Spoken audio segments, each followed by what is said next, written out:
Hello नमस्कार दोस्तों and good morning to all of you. चलिए फिर शुरू करते हैं 26 जून 2025 के करंट अफेयर स्टार्ट करने से पहले हम लोग देख लेते हैं इंडेक्स। तो दोस्तों इंडेक्स में पहला क्या है, पिनाका सिस्टम है। थोड़ा सा इसका एक एडवांस वर्जन आया है और ऊपर से बहुत जरूरी भी है अभी, है ना, कि दुश्मनों के लिए। कि देख रहे हैं आप, एक तरफ बांग्लादेश भी आंख दिखा रहा है, उधर पाकिस्तान तो है ही है, चाइना तो मतलब उसका कोई भरोसा ही नहीं है, काफी मतलब दोगला वाले काम करता है वो, है ना। सेकंड न्यूज़ है आपका दोस्तों ना, थोड़ा सा कतर कतर के बारे में है। ये हाल फिलहाल में क्या हुआ ना, ईरान ने ना यूएस का एक बेस है यहाँ पे, उस पर हमला किया है, ठीक है। तो इसीलिए थोड़ा सा इसके बारे में जानेंगे। उसके बाद जानेंगे बीज उत्सव। ये दोस्तों क्या है ना, इंडिजीनियस जितने बीज है ना, सीड्स, उसको प्रमोट करने के लिए एक उत्सव है। थोड़ा सा इसके बारे में जानेंगे, काफी स्पेशलिटी है इसके बारे में, ठीक है। इसमें और अदर प्रोग्राम्स भी होते हैं इसमें, ठीक है। उसके बाद फोर्थ हम लोग जानेंगे नक्सलिज्म, क्योंकि हाल फिलहाल में अमित शाह जी ने बयान दिया है ना, नक्सलिज्म को अगले साल तक मतलब 2026 तक पूरा खत्म कर देना है ना। उसके बाद थोड़ा सा डेयरी के बारे में हम लोग जानेंगे, क्योंकि यूएस ने जैसे मतलब टैरिफ लगाए थे, उसके बाद बोल दिया कि 90 दिन तक मतलब होल्ड पे रखेंगे, उसके बाद फिर से लगाएंगे। तो उसमें सबसे ज़्यादा अगर इफेक्ट कुछ होगा तो हमारा डेयरी सेक्टर ज़्यादा होगा। एग्रीकल्चर भी है पर डेयरी ज़्यादा होगा, तो इसके बारे में थोड़ा सा हम लोग जानेंगे, है ना। उसके बाद एशियन मेंबर, ये अभी हाल फिलहाल में न्यूज़ में इसलिए है क्योंकि इंडिया चाहता है कि मतलब जो भी इसने मतलब फ्री ट्रेड वाले एग्रीमेंट और ये सब चीज़ें की है ना, तो उसके बारे में थोड़ा सा रिव्यू लेना चाहता है कि एक्चुअली क्या है। इस चीज़ से क्या हुआ ना, जो एशियन की कंट्रीज चाइना से माल लेके ना, बना के रॉ मटेरियल लेके सस्ते दाम पे इंडिया में बेच रही थी, जिससे कि मतलब इंडिया की मार्केट जो उनका हमारा जो इंडिजीनियस प्रोडक्ट है वो नहीं बिक रहा था। तो थोड़ा सा इसके बारे में एशियन के बारे में जानेंगे।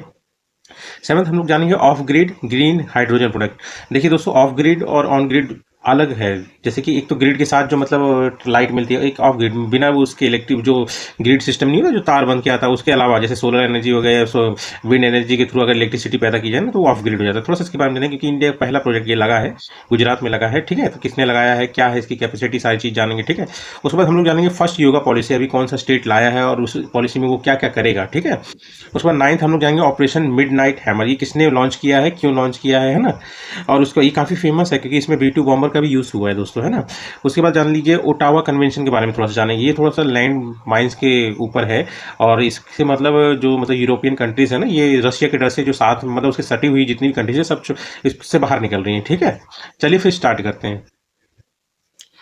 तो पहला करंट अफेयर स्टार्ट करने से पहले आप लोग बस इसको देख लीजिए, ये पिनाका सिस्टम है दोस्तों, मतलब पिनाका जो लॉन्चर है ना, रॉकेट लॉन्चर, उसी का है ये, मतलब ये वही चीज़ है। तो थोड़ा सा आप बस इसको दिमाग में रखिए, है ना। फिर हम लोग इसके बारे में बात करें। देख रहे हैं दोस्तों, बहुत खतरनाक है, बहुत ही यूजफुल है ये। चलिए दोस्तों फिर स्टार्ट करते हैं 26 जून 2025 के पहला करंट अफेयर से। तो न्यूज़ में क्या है दोस्तों, Indian army boost fire power power with 2 deep strike Pinaka rocket regiments. इसमें पढ़ने वाली बात दोस्तों क्या है ना, कि ये रेजिमेंट के बारे में थोड़ा सा पढ़ना है हम लोग को। ये रेजिमेंट है क्या दोस्तों, है ना, मतलब इसके लिए मतलब पिनाका सिस्टम का जो रेजिमेंट है वो है क्या, थोड़ा सा इसके बारे में जानेंगे। पर बेसिकली आप जान लीजिए पिनाका सिस्टम होता क्या है। पिनाका मतलब ही होता है शिव का धनुष, जिसको राम भगवान ने तोड़ा था, सीता माँ से शादी की थी तोड़ने के बाद, है ना। वही पिनाका है, इसका मतलब जो है वही है, उसी से लिया गया है। अब पिनाका सिस्टम क्या है ये दोस्तों, ये एक multi barrel rocket launcher system है, ठीक है।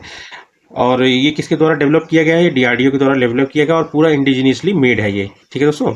और इसमें जान लीजिए, जो पुराना हम लोग यूज़ करते थे इसी टाइप का, तो उसका नाम था, रशियन मेड है वो, ग्रैड BM-21 सिस्टम। जब ये इसी चीज़ को रिप्लेस करेगा धीरे धीरे, है ना, रशियन मेड वाले को, ठीक है।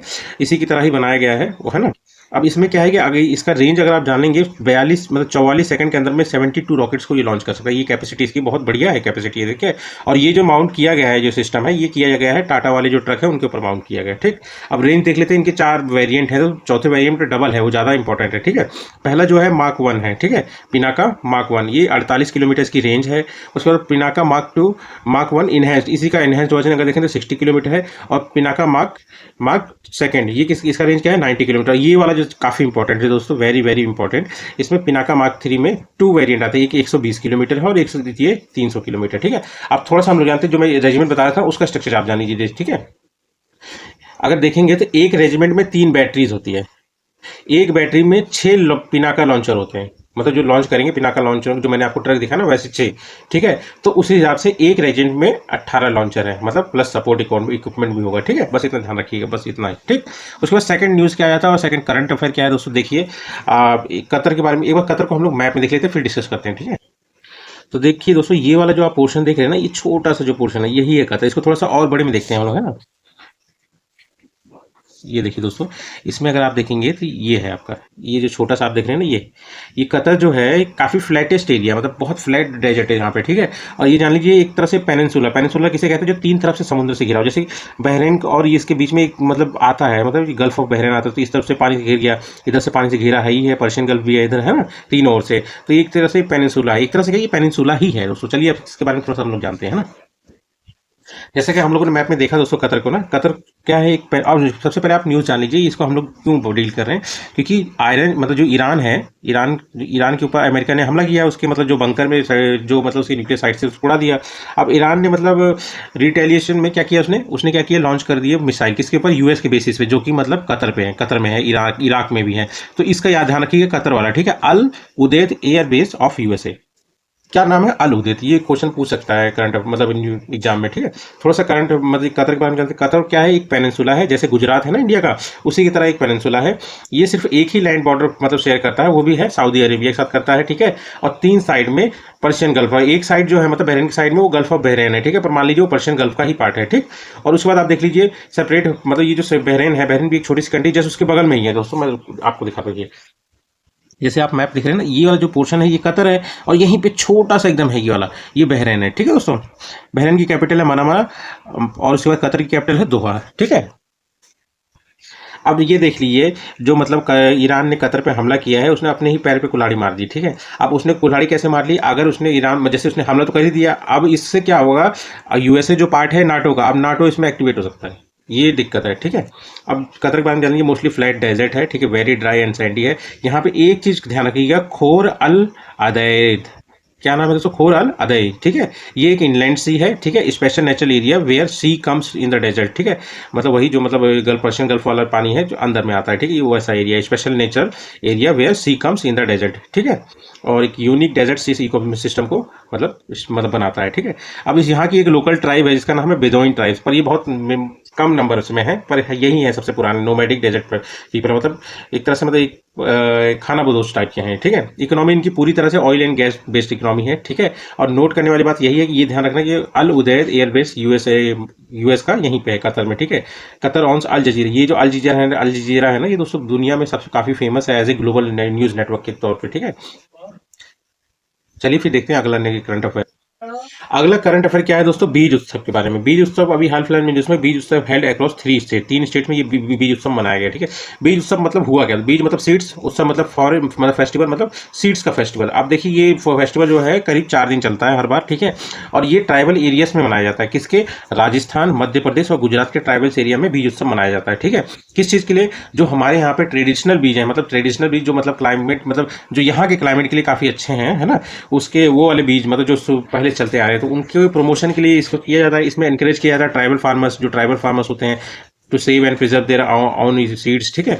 एक्टिविटीज इसके बीच मतलब इस दौरान में क्या क्या एक्टिविटी होती है, एक तो बीज संवाद होती है, मतलब इन्हीं बीज को लेके कुछ मतलब डिस्कशन होते हैं, तो वो सारा क्या कहलाता है, बीज संवाद। उसके बाद बायोडाइवर्सिटी फेयर्स होते हैं, मतलब एक तरह से मेला लगता है, जो बीज होते हैं ना, बीज हो गए, प्लांट्स हो गए, जो मतलब देसी होते हैं, जो इंडिजीनियस होते हैं, उनके मतलब एक तरह से मार्केट लगता है, मतलब एक तरह से मेला लगता है, उसमें मतलब प्रदर्शनी लगती है, लोग दिखाते हैं, डिस्प्ले करते हैं, ठीक है।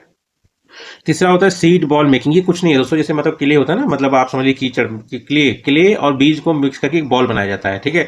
और उसको यूज किया जाता है प्लांट ट्री या फिर ग्रास उगाने के लिए, ठीक है। अब यहाँ पे 2 चीज काफी फेमस है, पूछ सकते हैं बीज उत्सव के दौरान में कौन से 2 अवार्ड दिए जाते हैं, तो एक होता है बीज माता और एक होता है बीज मित्र। ये 2 अवार्ड है जो बीज उत्सव के समय दिए जाते हैं, ठीक है दोस्तों।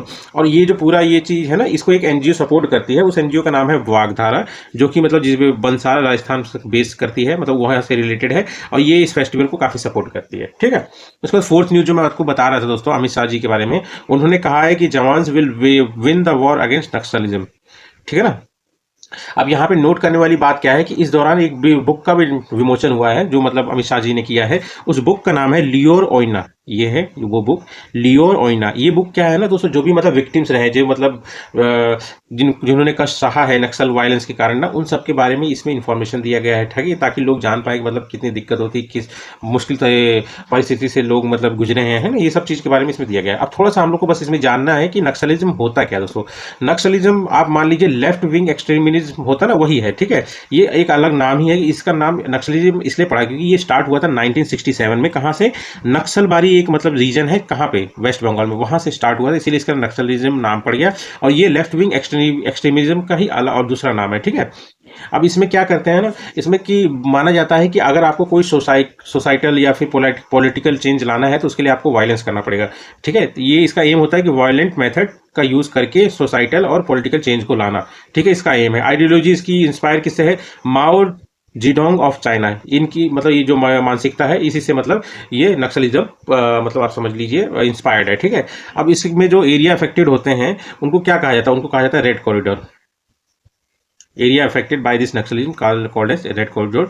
अब उसमें कौन से रहते हैं, मध्य प्रदेश हो गया, छत्तीसगढ़ का भी कुछ एरिया है, झारखंड हो गया, उड़ीसा हो गया, बिहार हो गया, वेस्ट बंगाल हो गया, आंध्र प्रदेश हो गया, तेलंगाना हो गया, महाराष्ट्र हो गया, केरला हो गया, ठीक है। अब कुछ गवर्नमेंट इनिशिएटिव भी है इनको कम करने के लिए, मतलब काउंटर करने के लिए, इनको खत्म करने के लिए, है ना, जो अभी जैसे कि अमित शाह जी का चलो मतलब अभी बोले हैं ना, जवान हमारे जीत जाएंगे नक्सलिज्म के खिलाफ, है ना, तो ये एक मतलब ऑपरेशन चल रहा है ऑलरेडी, ठीक है। गवर्नमेंट इनिशिएटिव में सबसे पहला आ जाता है आपका national policy and action plan, ठीक है, जो कि 2015 में लॉन्च हुआ था। इसमें मेन फोकस क्या था ना, जो भी ट्राइबल्स हैं उनके जो राइट्स हैं ना, सिक्योरिटीज को लेके, डेवलपमेंट को लेके या फिर सेफ गार्डिंग के लिए लेके ना, उनके राइट्स के लिए, तो ये पर्टिकुलर जो प्लान है ये काम करता है उसके लिए, मतलब उनके साथ कुछ मतलब भेदभाव ना हो, क्योंकि अगर होता है तो फिर इनको कोई और भड़का लेता है, फिर ये लोग हथियार उठा लेते हैं, है ना।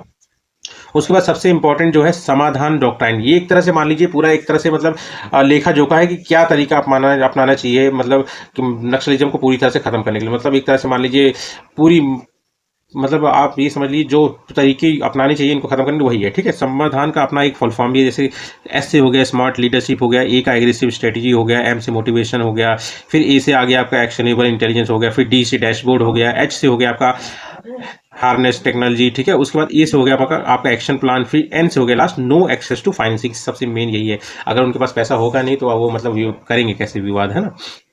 ये वो अप्रोच है जो कि यूज किया जाता है किसको कर्व करने के लिए, लेफ्ट विंग एक्सट्रीमिज्म, इस मानसिकता को रोकने के लिए, ठीक है।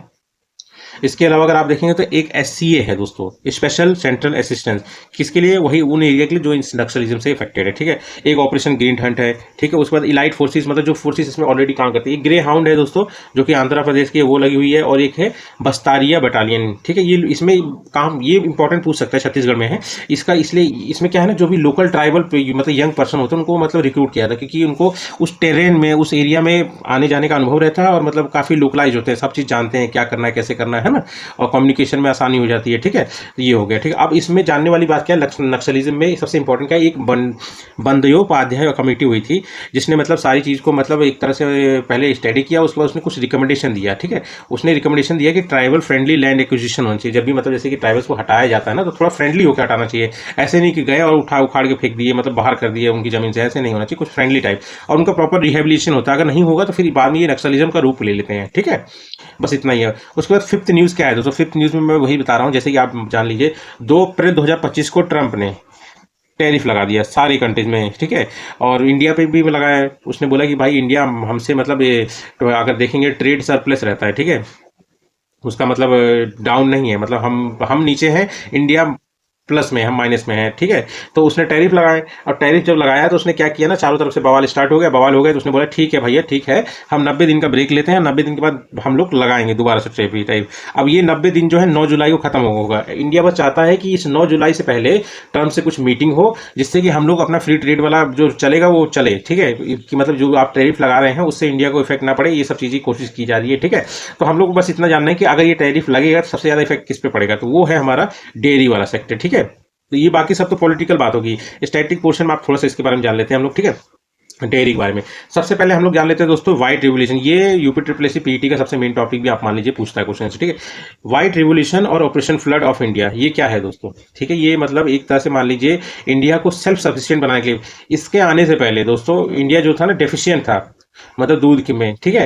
तो अब इसी को मतलब इंडिया को सेल्फ सफिशिएंट बनाने के लिए मिल्क में और गांव में मतलब लोगों की इनकम बढ़ाने के लिए, और मतलब बाहर के जो इंपोर्ट होते हैं उसमें मतलब रिडक्शन करने के लिए इस चीज़ को लाया गया था। उसमें मतलब रिलायंस में जो मतलब बाहर की चीज़ों पे हम लोग पहले निर्भर थे उसमें कमी लाया जाए, तो उसके लिए इस व्हाइट रिवोल्यूशन और ऑपरेशन फ्लड को लाया गया था। किसके द्वारा लाया गया था, ये वर्गीस कुरियन के द्वारा लाया गया था, काफ़ी इंपॉर्टेंट पर्सनैलिटी है, इन्हीं को father of the white revolution in India कहा जाता है, ठीक है।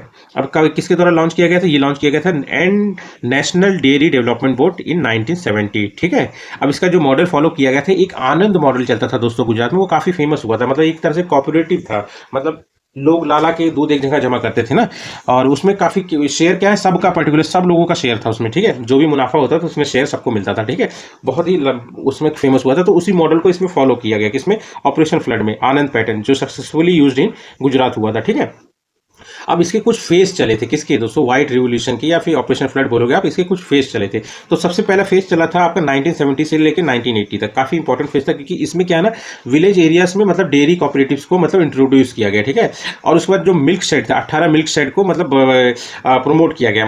मिल्क शेड मतलब वो एरिया जहां से मतलब दूध सप्लाई होता है सिटीज के लिए, ठीक है, और इनको कनेक्ट किया गया सिटीज से, 18 मिल्क शेड्स को, ठीक है। दिस फेस वॉज फंड, आप जान लीजिए ये वाला जो फेस जो है ये फंड कैसे किया गया था, मतलब कुछ हम लोग को ग्रांट मिला था, डोनेशन मिला था, ठीक है, ग्रांट नहीं डोनेशन मिला था, किस चीज़ का, मिल्क पाउडर और बटर मिल्क ऑयल का, ठीक है, किसके के द्वारा, यूरोपियन यूनियन ने ये दिया था, जिसको मतलब बेच के हम लोगों ने इस फेज को फंड किया था, ठीक है।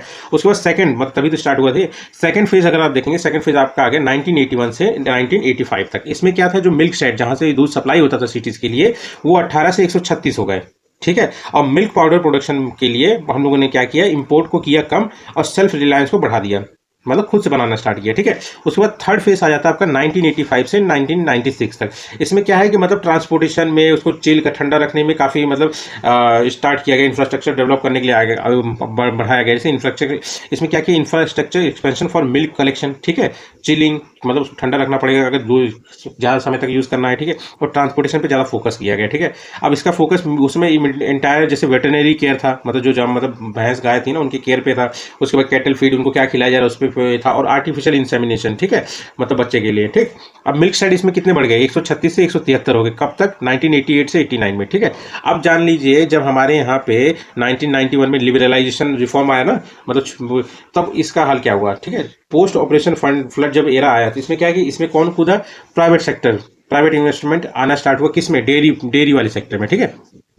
1991 में जब लिबरलाइजेशन रिफॉर्म्स हुए तो प्राइवेट कंपनीज ने इन्वेस्टमेंट स्टार्ट कर दिया, किसमें, डेयरी वाले सेक्टर में, ठीक है। अब प्रॉब्लम स्टार्ट क्या है इसमें, सबसे मेन प्रॉब्लम ये था कि जो डेयरीज थी वो अनरेगुलेटेड होने लगी, ठीक है, अपने हिसाब से चल रही, रेगुलेटेड नहीं थी, ठीक है, और मिल्क एडल्ट्रेशन बहुत ज़्यादा हो रहा था, मिलावट ज़्यादा होने लग गया था, ठीक है, क्योंकि उनको फायदा चाहिए था। तो अब जब प्राइवेट सेक्टर उतर गया तो उनको फायदा चाहिए, तो कुछ ना कुछ उल्टा पुल्टा करेंगे, ठीक है।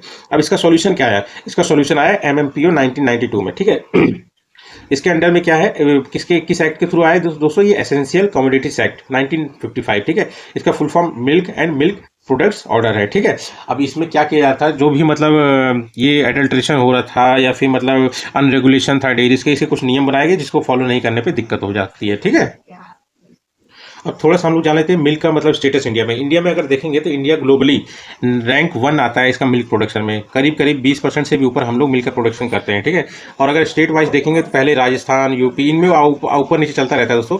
मध्य प्रदेश हो गया, गुजरात हो गया, आंध्र प्रदेश को एक बार आप लोग चेक भी कर लीजिए, पर मोस्टली यही स्टेट्स हैं जो मतलब प्रोडक्शन करते हैं, ठीक है। तो उसके बाद 6 न्यूज़ क्या आ गया आपका, अब अगला 6 न्यूज़ क्या आता है दोस्तों, इसमें न्यूज़ में क्या है, no headway in India Asian trade deal review despite 9 meetings in last 1 year. ये दोस्तों 9 मीटिंग्स हो चुकी हैं, अभी भी क्या है कि मतलब पूरा क्लियरेंस मिल नहीं रहा है। एक्चुअली क्या एशियन कंट्रीज क्या है, चाइना से रॉ मटेरियल्स खरीद के बना के इंडिया की मार्केट को खराब कर रही है, तो इसी का एक रिव्यू चल रहा है, ठीक है, बस इतना ही है। हम लोग को मेन क्या जानना है स्टैटिक पोर्शन में, वो है आपका एशियन के बारे में। फुल फॉर्म सबसे पहले आप जान लीजिए, association of south east Asian nation, मतलब इंडिया के जो मतलब जो साउथ ईस्ट नेशन तो आप लोग समझ ही रहे हैं एशियन वाला है ना। रुकिए मैं आपको दिखाता हूँ, ये देखिए दोस्तों, ये वाला जो पोर्शन आप देख रहे हैं ना, जैसे इंडोनेशिया, मलेशिया, आपका वियतनाम, थाईलैंड, म्यांमार है ना, ये सारे साउथ ईस्ट नेशन है, ठीक है। देख लिए लोकेशन आप लोग, ठीक है। अब देखिए अब इसमें क्या काम है, देखिए फुल फॉर्म हम लोगों ने पढ़ लिया, association of south east Asian nation. अब इसकी स्थापना हुई थी 1967 में एक डिक्लेरेशन के थ्रू, काफी क्वेश्चन पूछा जाता है एग्जाम में, वो है बैंकॉक डिक्लेरेशन। किसके थ्रू, बैंकॉक डिक्लेरेशन के थ्रू। इसके फाउंडिंग मेंबर 5 थे, ठीक है, 5 हैं भी, ये भी मतलब उस समय 5 थे, इंडोनेशिया, मलेशिया, फिलीपींस, सिंगापुर और थाईलैंड। और अभी करंटली कितने हैं, 10 हैं। इसमें 5 और जुड़ गए, कौन से, ब्रुनई हो गया, वियतनाम हो गया, लाओस हो गया, म्यांमार हो गया, कंबोडिया हो गया, ठीक है, टोटल 10 हैं, ठीक है। उसके बाद हेडक्वार्टर कहाँ है इसका दोस्तों, जकार्ता में, ठीक है, इंडोनेशिया के, ठीक है। और ये जान लीजिए decision making done through consultation and concession, मतलब समझ लीजिए आपस में एक बातचीत करके ही डिसीजन बनाए जाते हैं इसमें, ठीक है। और उसके बाद जान लीजिए इसका इंस्टीट्यूशनल अगर स्ट्रक्चर देखेंगे तो 5 तरह के स्ट्रक्चर है, ठीक है। जैसे एशियन समिट हो गया जो हर साल होता है, ठीक है। एशियन कोऑर्डिनेटिंग काउंसिल हो गया, एशियन सेक्रेटेरिएट हो गया, उसका एशियन रीजनल फोरम हो गया। ये इंपॉर्टेंट है दोस्तों, एशियन फ्यूचर फोरम, क्योंकि इसको क्या है कि वियतनाम प्रपोज किया है, जैसे कि बाकी किसी को मतलब लाने के लिए, मतलब फ्यूचर एशियन प्लस बनाने के लिए, जैसे इंडिया इसका फाउंडिंग मेंबर बन जाएगा अगर मतलब हो जाएगा ना, ठीक है। और इंडिया क्या है ना, 2019 में एक ये था मतलब RCEP, regional comprehensive economic partnership, ठीक है, इसका पार्ट था, पर इससे निकल गया 2019 में। इससे निकलने का कारण क्या था ना दोस्तों, इसमें जितनी कंट्रीज थी ना, अब इसमें जो कंट्रीज थी वो एक दूसरे के साथ मतलब फ्री ट्रेड वाला सिस्टम था। अब इंडिया क्या है ना, इंडिया में ये बाकी कंट्रीज ने क्या किया, मतलब चाइना से रॉ मटेरियल सस्ता सस्ता खरीद के मार्केट खराब करना स्टार्ट कर दिया था, ठीक है। तो इंडिया के जो खुद के प्रोडक्ट थे वो बिकने कम हो गए थे, जिसकी वजह से क्या हुआ ना, इकोनॉमिकल लॉस होने लग गया था, ठीक है। तो इसीलिए इंडिया 2019 में निकल गया था, ठीक। और उसके बाद और बेल्ट इनिशिएटिव जो है मतलब इसका चाइना उसका भी पार्ट नहीं है इंडिया, ठीक है। उसके बाद आ जाता है दोस्तों आपका सेवंथ न्यूज क्या बोल रहा है, Adani commissions India first of grid green hydrogen plant, ठीक है। अदानी कंपनी ने ही मतलब इंडिया का पहला जो of grid green hydrogen plant है उसका मतलब कमीशन किया, ठीक है। ये कहाँ पे प्रोजेक्ट बन रहा है दोस्तों, ये कच्छ में बन रहा है, गुजरात के, ठीक है। किसके द्वारा, अदानी इंडस्ट्रीज मतलब न्यू इंडस्ट्रीज लिमिटेड, ये मतलब एक तरह से विंग है ग्रीन एनर्जी का, अदानी इंटरप्राइज लिमिटेड का, ठीक है। इसकी कैपेसिटी 5 मेगावाट होगा, टेक्नोलॉजीज में of grid green hydrogen production होगा। इसमें सिंपल समझ लीजिए, जैसे कि हमारे पास जो तारें आती है ना, मतलब जो हमारे यहाँ पे इलेक्ट्रिसिटी कैसे आती है, जो मतलब खंबे लगे हुए थे ऐसे तार होकर ऐसे वो आता है ना, मतलब ग्रिड के थ्रू गवर्नमेंट वाला ये करके, ठीक है। ये इसमें ऐसा नहीं है, इसमें जो लाइट जनरेट होगी, जो लाइट यूज होगा मतलब हाइड्रोजन प्रोड्यूस करने में, वो होगा आपका रिन्यूएबल एनर्जी, जैसे सोलर एनर्जी हो गया या विंड एनर्जी हो, उसका यूज किया जाएगा, ठीक है। वही टेक्नोलॉजी है, ठीक है। अब ग्रीन हाइड्रोजन क्या होता है, हाइड्रोजन होता है, इसको ग्रीन इसलिए बोलते हैं क्योंकि इसको प्रोड्यूस करने में ग्रीन एनर्जी का यूज हो रहा है, मतलब जैसे रिन्यूएबल एनर्जी का यूज हो रहा है, ठीक है। Hydrogen produced from water using clean electricity, clean मतलब रिन्यूएबल सोर्सेज का यूज करके इलेक्ट्रिसिटी जो जनरेट करते हैं वो क्लीन एनर्जी हो गया, इलेक्ट्रिसिटी हो गया, ठीक है।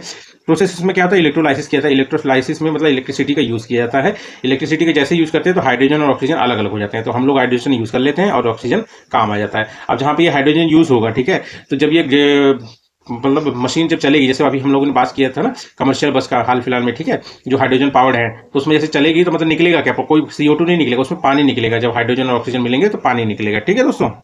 उसके बाद 8वां न्यूज क्या है दोस्तों, इंडिया फर्स्ट योगा पॉलिसी किस स्टेट ने लाया है, तो उत्तराखंड ने लाया है। ये बहुत इंपॉर्टेंट है दोस्तों, ठीक है। योगा पॉलिसी पहली योगा पॉलिसी है जो उत्तराखंड ने लाया है, पहला स्टेट बना है जो जिसने ऐसा कुछ किया, ठीक है। अब इसके तहत क्या किया जाएगा, इसके तहत ये किया जाएगा कि जो उत्तराखंड है उसको एक ग्लोबल वेलनेस सेंटर बनाया जाएगा और योगा सेंटर खोले जाएंगे। अगर कोई भी योगा सेंटर खोलता है उसको 20 लाख तक की सब्सिडी गवर्नमेंट देगी, ठीक है। और कोई अगर योगा मेडिटेशन और इसके ऊपर रिसर्च करता है तो उसको 10 लाख तक का ग्रांट दिया जाएगा गवर्नमेंट के थ्रू, ठीक है। अब मेन फोकस इसमें कहाँ है, मतलब उत्तराखंड में तो कुमाऊं और गढ़वाल रीजन को एक मतलब ग्लोबल सेंटर बनाने का फोकस है इसमें, ठीक है। और एक बात और जान लीजिए, अभी हाल फिलहाल में जो योगा डे हुआ था जहाँ पे मोदी जी भी अटेंड किए थे, तो वो विशाखापट्टनम था और करीब 3 लाख के आसपास लोगों ने वहाँ पर पार्टिसिपेट किया है, योगा किया है, और जिससे कि ये गिनीज वर्ल्ड रिकॉर्ड भी बना। इतना ध्यान रखिए, किसका बना है, विशाखापट्टनम, ठीक है। उसके बाद हम लोग देख लेते हैं आपका ऑपरेशन मिडनाइट हैमर। ये एक्चुअली क्या है दोस्तों ना, USA ने बनाया है, मतलब किया है, जो मैंने आपको B2 बॉम्बर लास्ट लेक्चर में बताया था ना, B2 बॉम्बर वो उसी के थ्रू जो अटैक किया था, तो उस ऑपरेशन का नाम ऑपरेशन मिडनाइट हैमर है, USA ने किया है और न्यूक्लियर साइट्स पर अटैक किया ईरान के, ठीक है। किससे, B2 बॉम्बर, बहुत खतरनाक है ये दोस्तों, ठीक है, क्योंकि इसमें एक बॉम्ब आता है जो कि मतलब बंकर में भी अगर है कोई चीज़ तो उसको उड़ा देगा, तो बंकर वाली न्यूक्लियर साइट्स को उड़ा दिया इसने, ठीक है। उसके बाद 10th क्या आता है दोस्तों, 10th न्यूज़ है आपका ओटावा कन्वेंशन। ओटावा कन्वेंशन क्यों न्यूज़ में है, क्योंकि फिनलैंड एक कंट्री है दोस्तों, रुकिए मैं आपको दिखाता हूँ फिनलैंड कहाँ है। ये देख रहे हो दोस्तों, स्वीडन के जस्ट बगल में और रशिया से सटा हुआ यही फिनलैंड है, ठीक है। इसके यहाँ पे इन दोनों के बीच में गल्फ ऑफ बोथनिया आ जाता है, ठीक है। और इसके जस्ट ऊपर में अगर आप देखेंगे नॉर्वे है, ठीक है, नॉर्वे का टच रशिया से भी है, ठीक है। तो आप लोगों ने देख लिया दोस्तों, फिनलैंड यही बाहर निकल रहा है, ठीक है। अब आपने देखा रशिया से सटा हुआ, इसको रशिया से डर लग रहा है। इसे डर ये लग रहा है कि अगर मान लीजिए जैसे उसने यूक्रेन के मतलब जो रीजन को कब्जा किया, कहीं मेरे को पूरी कब्जा ना कर ले, इसलिए उसने ओटावा कन्वेंशन से बाहर हो गया। वो ओटावा कन्वेंशन है क्यों है भाई कि जो इससे बाहर हो रहे हैं। अब देखिए दोस्तों, ओटावा कन्वेंशन 1999 में आया था, जिसको करीब 165 कंट्रीज ने साइन किया था। इस ट्रीटी के अंडर में क्या था दोस्तों, और ये हुआ था कनाडा के ओटावा में, इसलिए ओटावा कन्वेंशन था। जो लैंड माइंस होती है ना दोस्तों, जो एंटी पर्सनल लैंड माइंस होती हैं, उसके प्रोडक्शन, यूज और ट्रांसफर में रोक लगाया गया था, बैन किया गया था, ठीक है। मतलब जब इसको रोक लगाया गया है तो मतलब अगर इसको अपनी बाउंड्री, लोग क्या करते थे, कंट्री अपनी बाउंड्रीज को सेव करने के लिए यहाँ पे लैंड माइन्स लगाते थे, ठीक है। अभी इसको डर लग रहा है कि अगर रशिया आगे जाएगा तो हम लोग कैसे बचेंगे, तो इसने क्या किया कि मैं लगाऊंगा भाई, इसलिए मैं इस कन्वेंशन से बाहर हो रहा हूँ, बस इतना ही, ठीक है। रशिया की डर की वजह से बाहर हो रहे हैं, ठीक है। और एक बात और ध्यान रखिएगा, इस कन्वेंशन को ना ही इंडिया ने साइन किया, ना पाकिस्तान ने, ना US ने, ना चाइना ने, और ना ही रशिया ने, इसीलिए तो रशिया से सब डरा हुआ है, ठीक है। उसके बाद 11th न्यूज़ क्या आ जाता है दोस्तों, 11th न्यूज़ है आपका इंटरनेशनल ओलंपिक डे। ये कब मनाया जाता है दोस्तों, ये 23 जून को मनाया जाता है हर साल को, हर साल 23 जून को मनाया जाता है। 2025 की थीम क्या है, लेट्स मूव, छोटा सा है ये पूछ सकता है, ठीक है। अब इसकी हिस्ट्री आप जान लीजिए, 23 जून 1894 को मतलब फाउंडेशन डे हुआ था किसका, इंटरनेशनल ओलंपिक कमेटी का, ठीक है, जिसका मतलब हेडक्वार्टर है लुआस ने स्विट्जरलैंड में, ठीक है। इसीलिए हर साल 23 जून को इंटरनेशनल ओलंपिक डे मनाया जाता है। ये क्या करती है, ये ओलंपिक गेम्स को आयोजित करती है। जैसे कि ओलंपिक गेम्स कब होते हैं, हर 4 साल में एक बार होते हैं, पर इसमें भी हर 2 साल में क्या होते हैं, विंटर ओलंपिक्स होता है और एक समर ओलंपिक्स होता है। जैसे ये विंटर ओलंपिक्स हुआ तो अगले 4 साल बाद ही आएगा, ये अगले 4 साल बाद आएगा, पर अगर देखा जाएगा तो हर 2 साल में विंटर ओलंपिक्स और ये समर ओलंपिक्स होता है, ठीक है। पहली बार कब हुआ था, 1896 में एथेंस में, जो ग्रीस में है, ठीक है। उसके बाद 12th न्यूज़ क्या है दोस्तों, 12th न्यूज़ है फ्लड इन सुवर्णरेखा रिवर। अब देखिए सुवर्णरेखा रिवर कहाँ है दोस्तों, ये आपका जान लीजिए, इसका ओरिजिन होता है रांची से, झारखंड के, ठीक है। ये फ्लो कहाँ करती है, वहाँ से फ्लो होते हुए फिर ये वेस्ट बंगाल, वेस्ट बंगाल से उड़ीसा, फिर उसके बाद बे ऑफ बंगाल में गिर जाती है। करीब 395 किलोमीटर है। ये पूछ सकता है क्योंकि अभी हाल फिलहाल में फ्लड आया है इसके कारण, और इसके कारण भी आया है, और ऊपर से क्या है कि मतलब एक डैम का पानी भी छोड़ा गया है बारिश के कारण, और ये इसमें जो एक डैम बना था ना, उसका पानी भी छोड़ा गया, इसीलिए मतलब फ्लड आया, तो न्यूज़ में है, ठीक है।